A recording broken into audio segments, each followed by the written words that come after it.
¿Te has preguntado alguna vez cuántos secretos puede guardar el hombre con el que compartes la cama cada noche? ¿Cuántas mentiras puede construir alrededor de una historia tan simple como estudiar en una biblioteca? ¿Y qué haces cuando descubres que tu matrimonio de 30 años ha sido completamente ilegal desde el primer día?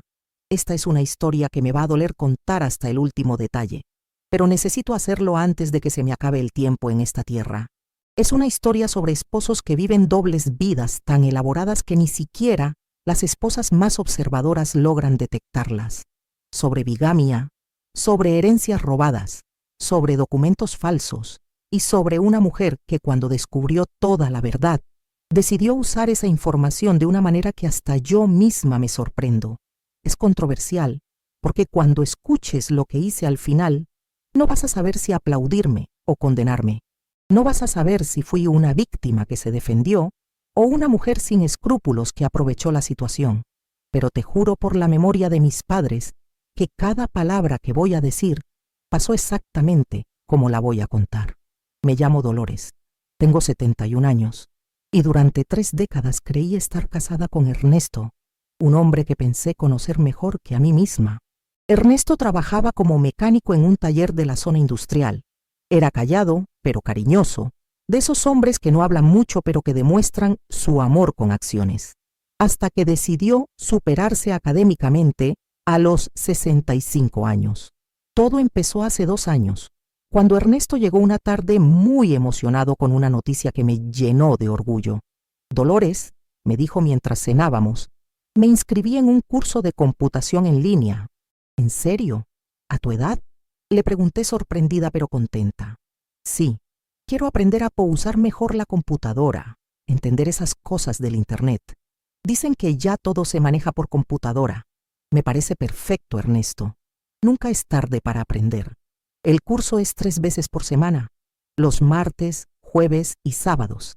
Tengo que ir a la biblioteca municipal, porque ahí tienen computadoras con Internet rápido.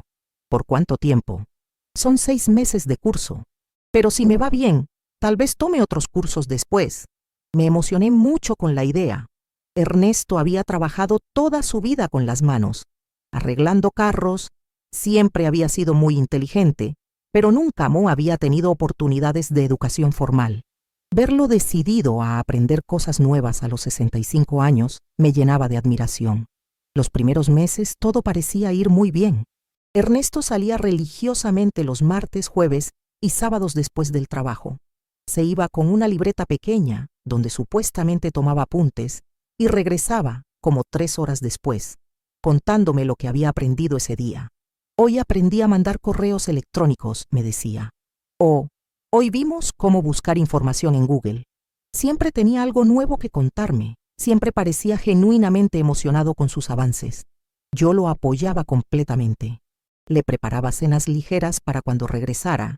Le preguntaba sobre sus lecciones. Incluso le sugerí que practicara en casa con nuestra computadora vieja. No, Dolores, me decía. Es mejor practicar allá donde tienen las computadoras buenas. Aquí en casa no tengo internet rápido. Todo tenía sentido. Ernesto había sido siempre muy meticuloso, muy perfeccionista. Era normal que quisiera practicar en condiciones óptimas. Pero después de algunos meses empecé a notar cosas extrañas. Primero, Ernesto nunca trajo a casa ningún material del curso. Ni libros, ni folletos, ni papeles con ejercicios. Solo su libreta pequeña, que siempre mantenía cerrada y que nunca me dejaba ver. Segundo, cuando le preguntaba detalles específicos sobre lo que estaba aprendiendo, sus respuestas eran muy vagas. Vimos cosas de Word, me decía, o practicamos con Excel. Nunca tenía anécdotas específicas, nunca mencionaba nombres de compañeros de clase, nunca hablaba del instructor. Tercero, empezó a llegar con un olor extraño. No era el olor típico de una biblioteca pública. Era un olor como a medicinas, como a hospital, como a productos de limpieza muy fuertes. Y cuarto, había empezado a traer dulces. Dulces caros, de esos que se compran en pastelerías elegantes, no en las tiendas cerca de la biblioteca municipal.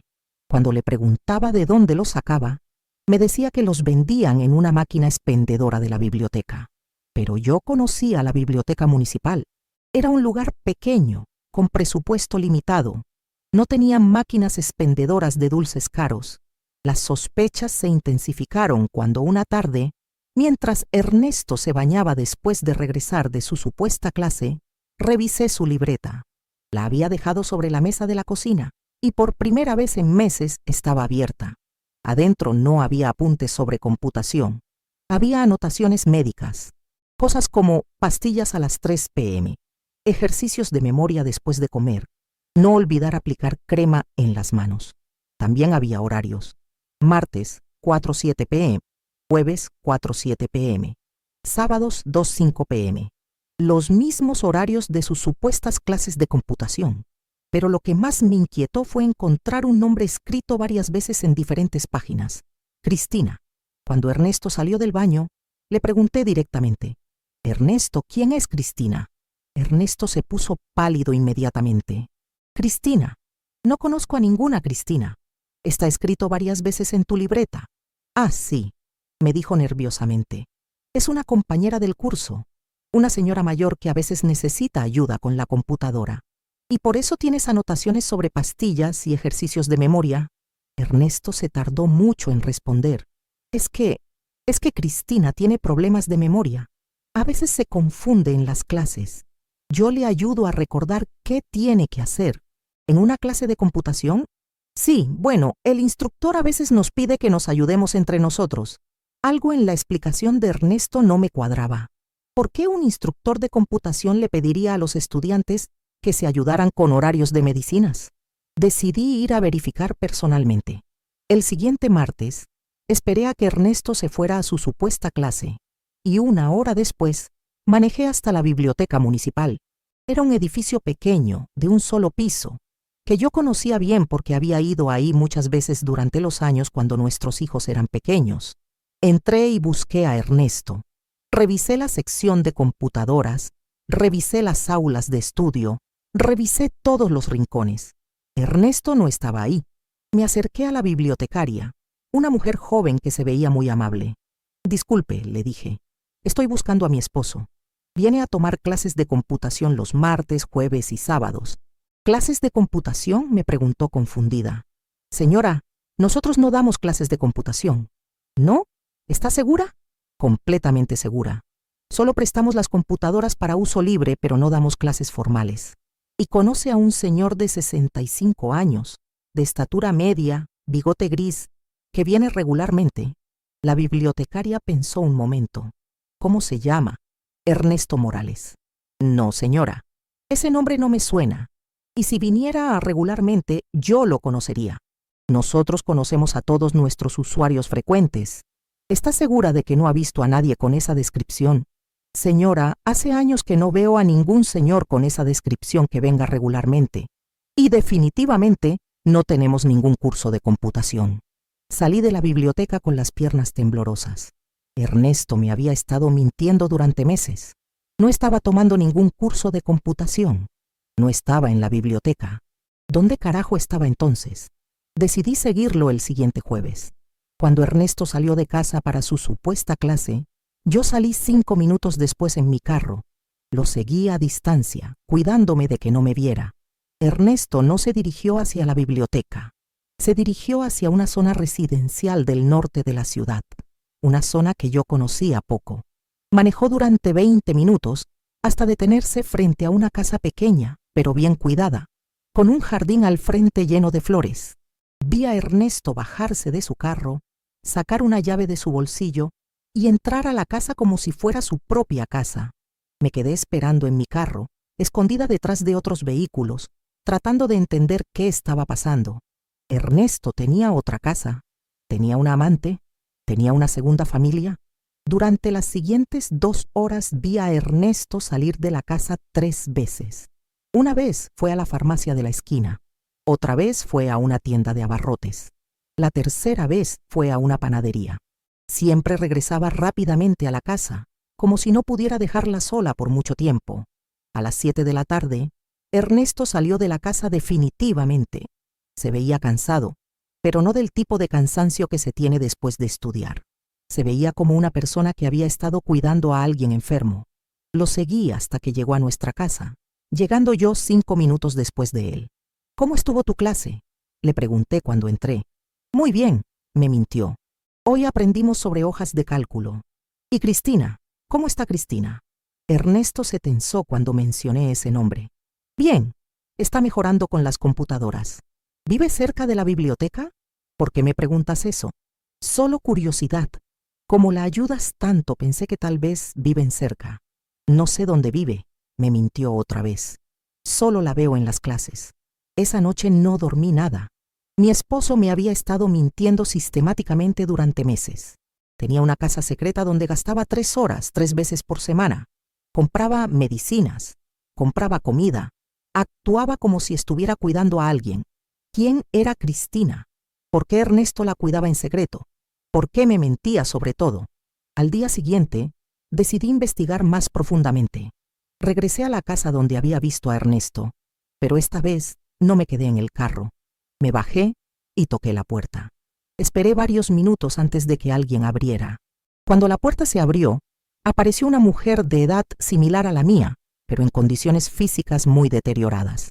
Se veía confundida, perdida, como si no entendiera quién era yo o por qué estaba ahí. «Señora», me dijo con voz débil. «¿Quién es usted?» «Disculpe», le dije suavemente. «Estoy buscando a Ernesto Morales». La mujer me miró con ojos vacíos por un momento. Luego, lentamente, una sonrisa se dibujó en su cara. «¿Ernesto?», me dijo. «¿Mi Ernesto? ¿Dónde está mi Ernesto?». Mi corazón se detuvo cuando escuché esas palabras. «Mi Ernesto». «¿Usted conoce a Ernesto?», le pregunté. «Claro que conozco a Ernesto», me respondió como si fuera una pregunta tonta. «Ernesto es mi esposo». El mundo se me vino encima en ese momento. Esta mujer, esta Cristina que estaba obviamente enferma, creía que Ernesto era su esposo. «¿Cómo se llama usted?», le pregunté tratando de mantener la calma. «Me llamo Cristina», me respondió. «Cristina Morales. ¿Usted quién es?». «Cristina Morales». Tenía el mismo apellido que Ernesto. Esta mujer no era solo alguien a quien Ernesto cuidaba por caridad. Esta mujer creía ser su esposa. «¿Desde cuándo está casada con Ernesto?», le pregunté. Cristina me miró confundida, como si la pregunta no tuviera sentido. «Desde siempre», me respondió. «Ernesto y yo llevamos toda la vida casados. Tenemos 2 hijos, Ana y Roberto». Ana y Roberto. Ernesto nunca me había hablado de ningunos Ana y Roberto. Según él, no había estado casado antes de conocerme a mí. «¿Dónde están Ana y Roberto?», le pregunté. «No sé», me respondió Cristina con tristeza. «Hace mucho que no los veo. Ernesto dice que están viajando». En ese momento escuché un carro llegando. Era Ernesto que regresaba fuera de su horario normal. Cristina escuchó el carro también, y su cara se iluminó completamente. «Ahí está mi Ernesto», gritó emocionada, y salió corriendo hacia la puerta. Yo me quedé parada en medio de la sala, esperando a que Ernesto entrara y me viera ahí, esperando a que me explicara quién era esta mujer que creía ser su esposa, por qué tenía su mismo apellido, quiénes eran Ana y Roberto. Cuando Ernesto entró a la casa y me vio ahí, se quedó paralizado en la entrada. «Dolores», murmuró. «¿Qué haces aquí?». «Eso debería preguntarte yo», le respondí. «¿Qué haces tú aquí, Ernesto? ¿Quién es esta mujer?». Cristina se colgó del brazo de Ernesto como una niña pequeña. «Ernesto», le dijo, «¿quién es esta señora? ¿Por qué está en nuestra casa?». Ernesto cerró los ojos como si le doliera físicamente la situación. «Cristina», le dijo suavemente, «esta señora es una amiga. Vino a visitarnos». «Ah», respondió Cristina alegremente, «qué bonito tener visitas». Ernesto me miró con ojos de súplica. «Dolores», me dijo, «necesitamos hablar, pero no aquí». «No», le respondí, «vamos a hablar aquí, ahora. Quiero que me expliques quién es esta mujer y por qué cree que es tu esposa». Cristina nos miraba a los dos con confusión, pero sin entender realmente lo que estaba pasando. «Ernesto», me dijo, «¿por qué hablan así? ¿Por qué la señora está enojada?». Y fue entonces cuando entendí que Cristina tenía algún tipo de demencia o Alzheimer. Por eso las anotaciones médicas en la libreta de Ernesto. Por eso los horarios de pastillas. Por eso él la cuidaba, pero no me lo decía. Pero eso no explicaba por qué ella creía ser su esposa. Eso no explicaba por qué tenía su apellido. Eso no explicaba quiénes eran Ana y Roberto. «Ernesto», le dije, «quiero la verdad, toda la verdad». Ernesto miró a Cristina, que seguía colgada de su brazo sonriendo inocentemente. Cristina, le dijo, ¿por qué no vas a descansar un rato? Yo voy a platicar con la señora. ¿Tú vas a estar aquí cuando despierte? Le preguntó Cristina con ansiedad. Sí, Cristina, voy a estar aquí. Cristina se fue hacia lo que parecía ser su recámara, dejándonos solos a Ernesto y a mí. Ernesto, le dije cuando estuvimos solos, quiero que me expliques exactamente qué está pasando aquí.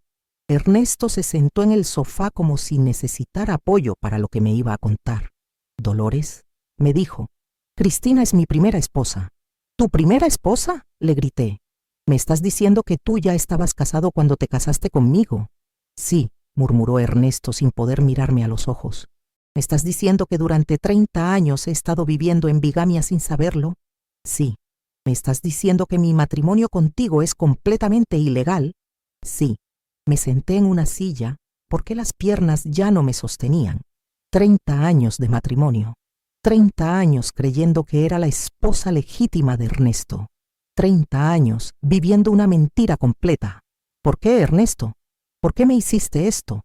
Ernesto se levantó del sofá y empezó a caminar por la sala como una fiera enjaulada. Porque cuando te conocí, Cristina ya tenía la enfermedad, ya no me reconocía, ya no sabía quién era yo, ya vivía en su propio mundo. ¿Pero seguían casados? Legalmente sí, pero prácticamente no. Cristina había perdido la memoria, había perdido la razón. Los médicos dijeron que nunca iba a mejorar. ¿Y tus hijos? Ana y Roberto. Mis hijos decidieron que no podían cuidar a su madre. Dijeron que era demasiado difícil, demasiado doloroso verla así. Se fueron del país y me dejaron solo con toda la responsabilidad. ¿Entonces tú has estado cuidando a Cristina durante todos estos años? Sí, la puse en esta casa, contraté enfermeras para que la cuidaran durante el día, y yo vengo a cuidarla por las tardes y los fines de semana. ¿Con qué dinero? Con mi sueldo del taller y con el dinero que debería haber sido tuyo también. ¿Qué dinero mío? Ernesto se detuvo frente a mí. Dolores, cuando nos casamos yo te mentí sobre mis finanzas.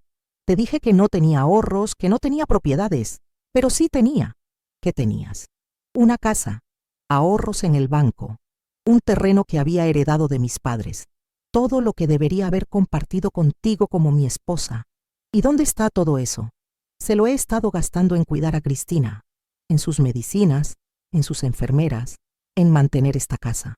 Empecé a entender la magnitud de la traición. Ernesto no solo me había mentido sobre su estado civil, sino que había usado dinero que legalmente debería haber sido mío para cuidar a su primera esposa. Ernesto, ¿me estás diciendo que durante 30 años has estado gastando en Cristina dinero que yo creía que era nuestro? Sí. ¿Me estás diciendo que nunca tuve derecho legal a nada de lo que pensé que era mío? Técnicamente no, porque nuestro matrimonio no es legal, y la casa donde vivimos está a nombre de Cristina y mío. Tú no tienes ningún derecho legal sobre ella. Me quedé sin palabras. Durante 30 años había creído tener cierta seguridad económica. Había creído que la casa donde vivía era parcialmente mía, que los ahorros de Ernesto eran parcialmente míos, que tenía derechos como esposa, pero resulta que legalmente yo no era su esposa. Legalmente yo no tenía derecho a nada. Legalmente yo había sido su amante durante 30 años sin saberlo. ¿Por qué nunca te divorciaste de Cristina para casarte legalmente conmigo? Porque no podía divorciarse de una mujer enferma, porque ella no podía entender los papeles, no podía firmar documentos, no podía dar su consentimiento. Pero ¿por qué no me dijiste la verdad desde el principio? Porque tenía miedo de que no quisieras estar con un hombre casado, porque tenía miedo de perderte. Entonces preferiste mentirme durante 30 años. Pensé que eventualmente Cristina se moriría, y entonces podríamos hacer legal nuestro matrimonio. ¿La estabas esperando a que se muriera? No era eso, es que los médicos dijeron que con su enfermedad no viviría mucho tiempo. ¿Y cuánto tiempo han dicho que le queda? Ya no saben. Ha durado mucho más de lo que esperaban. Cristina apareció otra vez en la sala, como si hubiera despertado de su siesta. Ernesto le dijo, ¿todavía está aquí la señora? Sí, Cristina, todavía estoy aquí, le respondí yo directamente. Cristina me miró con ojos curiosos. ¿Usted es amiga de Ernesto? Algo así, le respondí. ¿Y conoce a mis hijos? ¿Ana y Roberto? No, no los conozco. Hace mucho que no los ve. Mucho tiempo, me respondió Cristina con tristeza. Ernesto dice que están viajando, pero yo creo que se olvidaron de mí. ¿Por qué cree eso? Porque antes me llamaban por teléfono, me mandaban cartas, pero ya no. Miré a Ernesto con interrogación. Él evitó mi mirada. ¿Ana y Roberto saben que su padre se volvió a casar? Le pregunté a Cristina. ¿Se volvió a casar? Me preguntó Cristina confundida. ¿Ernesto se casó con otra mujer? Ernesto se puso pálido. Cristina, no. ¿Es cierto, Ernesto? ¿Te casaste con la señora? Ernesto no sabía qué responder. Si le decía que sí, Cristina se iba a desalterar. Si le decía que no, yo me iba a enojar más. Cristina, le dije yo, Ernesto y yo somos muy buenos amigos. Ah, respondió Cristina aliviada. Qué bueno que Ernesto tenga amigos. Cuando Cristina se fue otra vez a su recámara, confronté a Ernesto sobre sus hijos. ¿Ana y Roberto saben sobre mí? No. ¿Nunca les dijiste que te habías vuelto a casar? ¿Cómo les iba a decir? No me he vuelto a casar. Sigo casado con su madre. ¿Pero saben que vives con otra mujer? No saben nada sobre ti. ¿En 30 años nunca les hablaste de mí? Ana y Roberto cortaron contacto conmigo cuando decidieron no cuidar a Cristina. No hemos hablado en años. ¿Por qué? Porque me culpan por no haber puesto a Cristina en un asilo. Dicen que estoy desperdiciando mi vida cuidando a alguien que ni siquiera me reconoce. ¿Y por qué no la pones en un asilo? Ernesto me miró como si le hubiera sugerido algo terrible. Porque es mi esposa, Dolores. Porque hice una promesa ante Dios de cuidarla en la salud y en la enfermedad. Pero no hiciste la misma promesa conmigo. Sí, pero mi matrimonio con Cristina fue primero. La lógica retorcida de Ernesto me daba náuseas. Había usado sus votos matrimoniales con Cristina para justificar 30 años de mentiras conmigo.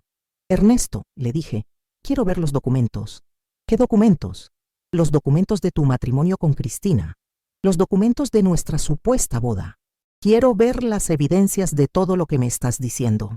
Ernesto se dirigió hacia un mueble en la esquina de la sala y sacó una carpeta llena de papeles. Aquí está todo, me dijo entregándome la carpeta. Adentro encontré el acta de matrimonio de Ernesto y Cristina, fechada 5 años antes de que yo lo conociera. También encontré copias del acta de nacimiento de Ana y Roberto, que efectivamente eran hijos de Ernesto y Cristina. Pero lo que más me impactó fue encontrar una copia de nuestra acta de matrimonio con una nota manuscrita de Ernesto que decía inválida bigamia. Ernesto había sabido desde el día de nuestra boda que el matrimonio era ilegal. Había guardado el documento con una nota recordándole que era inválido. ¿Desde cuándo sabes que nuestro matrimonio es inválido? Le pregunté. Desde el primer día. ¿Y por qué guardaste el acta con esta nota? Para recordarme que algún día tenía que arreglar la situación.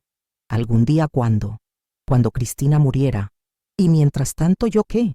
Mientras tanto yo vivo en la ignorancia, sin derechos, sin protección legal, como tu concubina. Dolores, por favor, no digas eso. Es exactamente lo que soy. Soy tu concubina. Durante 30 años he sido tu concubina sin saberlo. Ernesto trató de acercarse a mí, pero yo me alejé. ¿Sabes lo que esto significa legalmente, Ernesto? ¿Qué? Significa que yo no tengo derecho a nada, ni a la casa, ni a tus ahorros, ni a tu pensión cuando te jubiles. Si mañana te mueres, yo me quedo en la calle. Dolores, yo nunca permitiría eso. Tú no puedes permitir ni impedir nada. Legalmente yo no existo en tu vida. Podemos arreglar esto. ¿Cómo? ¿Matando a Cristina? Por supuesto que no. Entonces, ¿cómo, Ernesto? ¿Cómo arreglas 30 años de bigamia? Ernesto no tenía respuesta para esa pregunta, y yo empecé a entender que no había manera de arreglar la situación. No había manera de hacer legal nuestro matrimonio mientras Cristina estuviera viva. No había manera de recuperar 30 años de mi vida que había vivido en una mentira. Pero entonces se me ocurrió algo. Se me ocurrió una manera de usar toda esta información a mi favor. Ernesto, le dije, ¿quién más sabe sobre Cristina? Nadie. Solo las enfermeras que la cuidan. ¿Tus jefes del taller saben? No. Yo nunca les he dicho que tengo una esposa enferma. ¿Los vecinos de esta casa saben quién eres? No. Para ellos yo soy solo el cuidador de Cristina. ¿Y qué pasaría si yo reportara la bigamia a las autoridades? Ernesto se puso pálido. Iría a la cárcel. ¿Por cuánto tiempo? No sé. Varios años. ¿Y qué pasaría con Cristina si tú vas a la cárcel? Tendría que ir a un asilo público, un lugar horrible donde no la van a cuidar bien. Fue entonces cuando entendí que tenía todo el poder en mis manos. Ernesto había cometido un delito federal. Había falsificado documentos. Había cometido bigamia. Había defraudado al registro civil. Pero también entendí que reportarlo no me iba a devolver 30 años de mi vida ni me iba a dar derechos sobre sus propiedades. Decidí usar esa información de una manera diferente. Ernesto, le dije, no voy a reportarte a las autoridades. ¿En serio? En serio. Pero tampoco voy a seguir viviendo como tu concubina sin saberlo. ¿Qué quieres entonces? Quiero que me compenses por 30 años de engaños. Antes de seguir, necesito que hagas algo por mí. Dale me gusta a este video. Aprieta esa manita hacia arriba que aparece abajo. Y si aún no te has suscrito a nuestro canal, aprieta ese botón negro que dice suscribirse. Es muy fácil, solo tienes que darle un clic. Hazlo ahora, porque lo que viene después va a hacer que te cuestiones todo lo que crees sobre la justicia y la venganza. Y te digo, lo que negocié con Ernesto después de ese día me convirtió en una mujer que muchos van a odiar, pero que yo creo que fue más inteligente que víctima. ¿Qué clase de compensación?, me preguntó Ernesto con nerviosismo. Quiero dinero, le respondí directamente. Quiero que me pagues por cada año que me engañaste. Dolores, yo no tengo dinero. Sí tienes. Tienes la casa donde vivimos que está valuada en como 2 millones de pesos. Tienes ahorros. Tienes el terreno que heredaste de tus padres. Pero todo eso está a nombre mío y de Cristina. Exactamente. Y legalmente yo no tengo derecho a nada. Pero tú me vas a dar algo porque si no lo haces, voy a reportar la bigamia y tú vas a ir a la cárcel. Ernesto se quedó callado, procesando lo que le estaba proponiendo.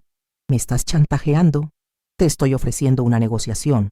Tú me compensas por 30 años de engaños y yo guardo silencio sobre tus delitos. ¿Cuánto dinero quieres? 1 millón de pesos. ¿1 millón de pesos? ¿Estás loca? ¿De dónde voy a sacar 1 millón de pesos? Del valor de la casa. Vendes la casa, me das 1 millón. Y con lo que quede compras algo más pequeño para ti y para Cristina. ¿Y si me niego? Si te niegas, mañana mismo voy con las autoridades. Les enseño todos los documentos, les explico sobre la bigamia, y tú te vas a la cárcel por varios años. ¿Y qué va a pasar con Cristina si yo voy a la cárcel? Cristina va a ir a un asilo público, como tú mismo dijiste, y va a ser tu responsabilidad, porque tú tomaste la decisión de engañarme, en lugar de ser honesto desde el principio. Ernesto se levantó del sofá y empezó a caminar otra vez por la sala. Dolores, no puedo vender la casa. Cristina vive aquí. Este es su hogar. Puedes comprar otra casa más pequeña o un departamento, con lo que quede después de pagarme. Pero ¿por qué 1 millón de pesos? ¿Por qué tanto? Porque 30 años de mi vida valen eso. Porque 30 años viviendo una mentira merecen compensación. Porque 30 años de no tener derechos legales merecen ser pagados. Es demasiado dinero. No es demasiado dinero comparado con varios años en la cárcel. Ernesto se sentó otra vez, con la cabeza entre las manos. Dolores, dame tiempo para pensar. Te doy 1 semana. Si en 1 semana no tienes una respuesta, voy con las autoridades. ¿1 semana? 1 semana. Y mientras tanto, yo me regreso a la casa y tú me explicas exactamente cómo vamos a hacer esto. ¿Cómo vamos a hacer qué? ¿Cómo vamos a seguir viviendo? Porque obviamente no puedo seguir viviendo contigo como si fuéramos esposos legales. ¿Qué propones? Propongo que sigamos viviendo en la misma casa, pero como compañeros de cuarto. Tú en tu recámara, yo en la mía. Tú con tus gastos, yo con los míos. ¿Y qué le vamos a decir a la gente? A la gente no le tenemos que decir nada. Para el mundo exterior seguimos siendo esposos, pero entre nosotros la farsa se acabó. Y después de que me pagues el 1 millón de pesos, después de que me pagues, cada quien sigue su vida. Tú sigues cuidando a Cristina hasta que se muera, y yo empiezo a planear mi futuro independiente. ¿Te vas a ir? Tal vez. Depende de lo que decida hacer con mi vida. Pero ya no voy a depender de ti para nada. Cristina apareció otra vez en la sala, interrumpiendo nuestra conversación. Ernesto, le dijo, tengo hambre. ¿Ya es hora de cenar? Sí, Cristina. Ahorita te preparo algo. Cristina me miró otra vez con curiosidad. ¿La señora se va a quedar a cenar? No, le respondí yo. Ya me voy. Qué lástima, me dijo Cristina. Me gusta tener visitas. Mientras Ernesto preparaba la cena para Cristina, yo terminé de revisar todos los documentos en la carpeta. Encontré cosas que confirmaban todo lo que Ernesto me había dicho, pero también encontré cosas que él no me había contado. Encontré estados de cuenta bancarios que mostraban que Ernesto tenía más dinero ahorrado de lo que me había dicho. Encontré documentos del terreno heredado, que estaba valuado en más de 500,000 pesos. Encontré pólizas de seguro de vida donde Cristina era la única beneficiaria. Ernesto, le dije cuando regresó de la cocina, tienes más dinero del que me dijiste. ¿Qué encontraste? Estados de cuenta que muestran ahorros por más de 300,000 pesos. Documentos del terreno que vale 500,000. Pólizas de seguro por otros 200,000. Ese dinero es para cuidar a Cristina. Ese dinero es evidencia de que sí puedes pagarme lo que te estoy pidiendo. Dolores, si te pago 1,000,000 de pesos me quedo sin nada para cuidar a Cristina. Te quedas con la casa más pequeña que compres. Te quedas con tus ingresos del taller. Te quedas con parte de los ahorros. No te quedas sin nada. Pero ¿qué pasa si Cristina necesita una operación cara? ¿Qué pasa si necesita cuidados especiales? Eso no es mi problema, Ernesto. Ese es el precio de haber decidido mentirme durante 30 años. Ernesto se quedó callado durante varios minutos. ¿Y si en lugar de 1,000,000 de pesos te doy 500,000 ahora y 500,000 cuando Cristina muera? No, quiero el 1,000,000 completo ahora. ¿Por qué ahora? Porque ya no confío en ti, porque ya no creo en tus promesas, porque quiero mi compensación ahora que tengo poder de negociación. Y si no puedo conseguir 1,000,000 completo ahora, entonces vendemos todo. La casa, el terreno, los ahorros, todo. Me das mi 1,000,000 y con lo que quede tú decides qué hacer. Y si no queda nada, entonces Cristina va a un asilo público y tú te las arreglas como puedas. Ernesto me miró con una expresión de horror. Dolores, ¿te das cuenta de lo que me estás pidiendo? Me doy cuenta perfectamente. Te estoy pidiendo que pagues las consecuencias de tus decisiones. Pero no te importa, Cristina. Es una mujer enferma e inocente. Cristina no es mi responsabilidad. Nunca fue mi responsabilidad. Tú decidiste cuidarla sin contarme. Tú decidiste gastar dinero en ella sin consultarme. Tú decidiste mentirme sobre ella durante 30 años. Pero ahora que sabes la verdad, ¿no sientes compasión por ella? Siento compasión por ella, pero siento más compasión por mí misma. ¿Te das cuenta de que Cristina no tiene la culpa de nada? También me doy cuenta de que yo no tengo la culpa de nada. Y sin embargo, yo fui quien pagó las consecuencias de tus mentiras durante 30 años. Ernesto se quedó callado otra vez. Tengo una semana para decidir, murmuró. Tienes una semana para conseguir el dinero, le corregí. La decisión no es si me vas a pagar o no. La decisión es si me pagas voluntariamente o si te obligan a pagar después de que salgas de la cárcel. Salí de esa casa con una sensación de poder que no había sentido nunca en mi vida.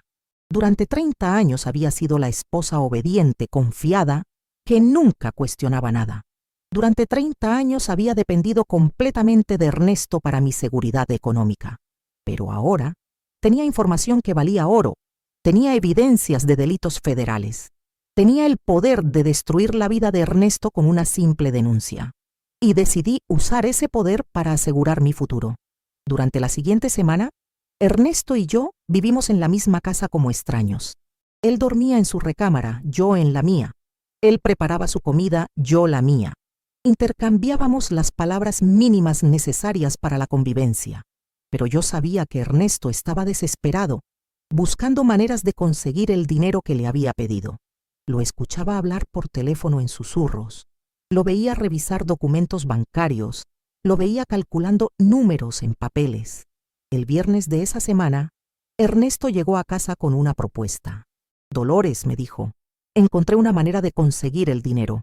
¿Cómo? Puedo vender la casa por 2,200,000 pesos. Con eso te pago tu 1,000,000 y me queda 1,200,000 para comprar algo más pequeño para Cristina y para mí. ¿Ya encontraste comprador? Sí. Un vecino que siempre había querido esa casa, y donde van a vivir tú y Cristina. Encontré un departamento pequeño cerca de ahí. Cuesta 800,000 pesos. Me quedarían 400.000 para gastos médicos de Cristina. ¿Cristina va a estar bien en un departamento pequeño? Va a tener que estar bien. No tengo más opciones. ¿Cuándo podemos hacer la transacción? La próxima semana. El comprador ya tiene el dinero listo. Perfecto. Dolores, me dijo Ernesto con voz quebrada. ¿En serio no hay manera de negociar esto? No hay manera. ¿Ni siquiera considerarías un pago menor? Ernesto, tú tuviste 30 años para decirme la verdad. 30 años para arreglar la situación legalmente. 30 años para darme la opción de decidir si quería seguir contigo sabiendo toda la verdad. Tienes razón. Decidiste mentirme. Decidiste robarme mis derechos. Decidiste usar mi vida para mantener tu mentira. Ahora pagas las consecuencias. La transacción se realizó la siguiente semana, exactamente como Ernesto había prometido. El comprador pagó 2.200.000 pesos por la casa. Ernesto me transfirió 1.000.000 de pesos a mi cuenta bancaria personal.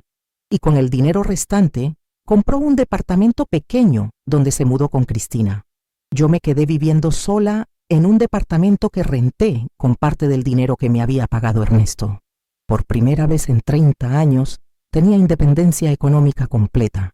Con el 1.000.000 de pesos que me pagó Ernesto, hice algo que nunca imaginé que sería capaz de hacer. Invertí el dinero inteligentemente. Compré una casa pequeña, pero bonita, en una zona tranquila. Y me aseguré una vejez cómoda económicamente. Pero también hice algo más. Contraté un abogado para investigar si había manera de reclamar algún derecho sobre las propiedades que Ernesto había manejado durante nuestros 30 años de convivencia. El abogado me explicó algo muy interesante. Aunque nuestro matrimonio era técnicamente inválido, yo había vivido en concubinato con Ernesto durante 30 años. Y en nuestro estado, después de 5 años de concubinato, se adquieren ciertos derechos similares a los del matrimonio. Señora Dolores, me dijo el abogado, usted tiene derecho a reclamar una parte de todos los bienes que se adquirieron durante su concubinato, incluyendo el terreno que Ernesto heredó. No, porque ese terreno lo heredó antes de conocerla. Pero sí tiene derecho a una parte de los ahorros que se generaron durante su convivencia y una parte del valor que la casa adquirió durante esos 30 años. ¿Cuánto dinero estamos hablando? Aproximadamente otros 500.000 pesos. Decidí no reclamar ese dinero adicional. No porque no tuviera derecho, sino porque ya había conseguido lo que quería. Independencia económica y venganza contra Ernesto. Reclamar más dinero habría significado una batalla legal larga y costosa. Habría significado tener que enfrentar a Ernesto en tribunales, tener que explicar públicamente la bigamia, tener que exponer toda la situación. Preferí mantener mi venganza privada y eficiente. Durante los siguientes 2 años, no tuve contacto directo con Ernesto, pero me mantuve informada sobre su situación a través de conocidos mutuos. Ernesto siguió trabajando en el taller hasta los 67 años. Siguió cuidando a Cristina en el departamento pequeño que había comprado. Siguió viviendo con los gastos justos, porque gran parte de sus ingresos se iban en el cuidado médico de su primera esposa. Cristina murió el año pasado. Su enfermedad había progresado hasta el punto donde ya no podía valerse por sí misma, y Ernesto había tenido que contratar cuidado de tiempo completo, lo cual había agotado sus ahorros restantes. Cuando Cristina murió, Ernesto técnicamente quedó libre para casarse legalmente. Pero para entonces, yo ya había construido una vida completamente independiente de él. Ernesto me contactó después del funeral de Cristina. Dolores, me dijo por teléfono, ahora podemos hacer legal nuestro matrimonio si quieres. No quiero, le respondí directamente. ¿Por qué no? Porque ya no necesito estar casada contigo. Ya no necesito tu protección económica. Ya no necesito tu compañía. Ya no necesito nada de ti. Pero ¿no extrañas lo que teníamos? Extraño lo que creía que teníamos. Pero eso era una ilusión basada en mentiras. Podríamos intentar empezar de nuevo. Ernesto, tú tienes 69 años. Yo tengo 71. ¿En serio crees que tenemos tiempo para empezar de nuevo? Podríamos intentarlo. Yo ya empecé de nuevo. Empecé de nuevo cuando descubrí tus mentiras, cuando me pagaste mi compensación, cuando me mudé sola. ¿Entonces nunca vamos a estar juntos otra vez? Nunca. ¿Ni siquiera como amigos? Especialmente no como amigos. Los amigos no se mienten durante 30 años. Ernesto no volvió a contactarme después de esa conversación. Actualmente vivo sola en mi casa propia, con mis ahorros propios, con mi independencia completa. Tengo una vida tranquila pero digna. No tengo que pedirle permiso a nadie para gastar dinero. No tengo que tolerar mentiras de nadie. No tengo que depender de nadie. Hice bien chantajeando a Ernesto. ¿Estuvo bien que usara el conocimiento de sus delitos para conseguir compensación económica?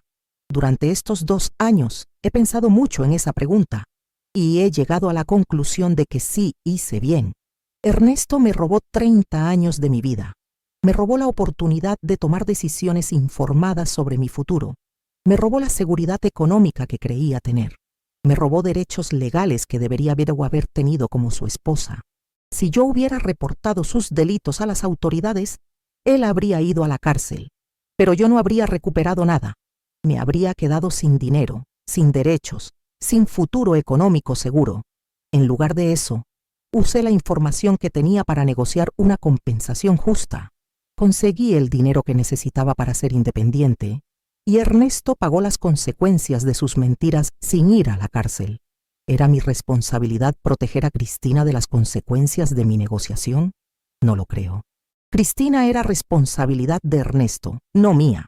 Si Ernesto había decidido gastar dinero en cuidarla durante 30 años sin consultarme, entonces él tenía que asumir las consecuencias de esa decisión. ¿Era mi responsabilidad perdonar a Ernesto y seguir viviendo en la mentira? Definitivamente no. 30 años de engaños no se perdonan fácilmente. Y vivir el resto de mi vida sabiendo que mi matrimonio era inválido habría sido una tortura psicológica. Tomé la decisión que era mejor para mí. Usé el poder que tenía para asegurar mi futuro. Y no me arrepiento. Ernesto aprendió que las mentiras tienen consecuencias. Aprendió que no puedes usar la vida de otra persona para mantener tus secretos sin pagar un precio. Aprendió que 30 años de engaños se pagan caros. Yo aprendí que a veces la venganza no es sobre dañar a la otra persona, sino sobre recuperar lo que te robaron.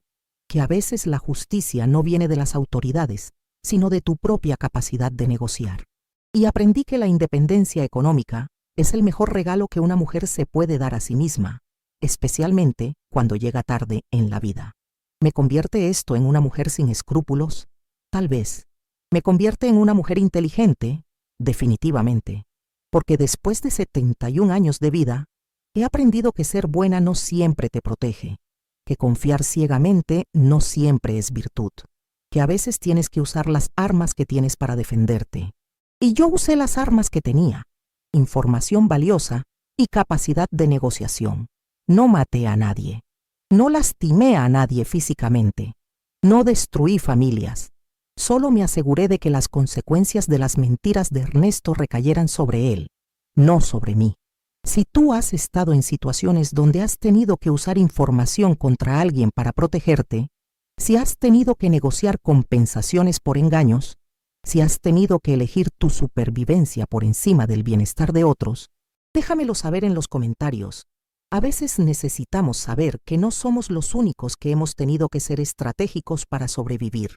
Y si esta historia te hizo reflexionar sobre el poder de la información, sobre la importancia de la independencia económica, sobre las consecuencias de las mentiras, dale me gusta, apretando esa manita hacia arriba. Suscríbete a nuestro canal apretando el botón negro que dice suscribirse. Es muy fácil, solo dale un clic. Todos los días te esperamos aquí, con historias que te van a hacer pensar sobre las decisiones difíciles que a veces tenemos que tomar, sobre la supervivencia, sobre la justicia que a veces tenemos que hacer nosotros mismos. Perdón si este video fue muy largo, pero necesitaba contarte todos los detalles para que entendieras por qué tomé las decisiones que tomé.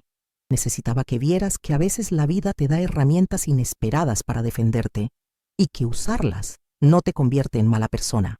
Gracias por acompañarme hasta el final, por escuchar la confesión de una mujer que eligió la estrategia por encima de la bondad ciega. No me arrepiento de nada, porque mi venganza me dio la libertad que 30 años de ser la esposa perfecta nunca me dieron. Nos vemos mañana con una nueva historia que te va a hacer cuestionar todo lo que crees sobre la lealtad, el amor y la supervivencia.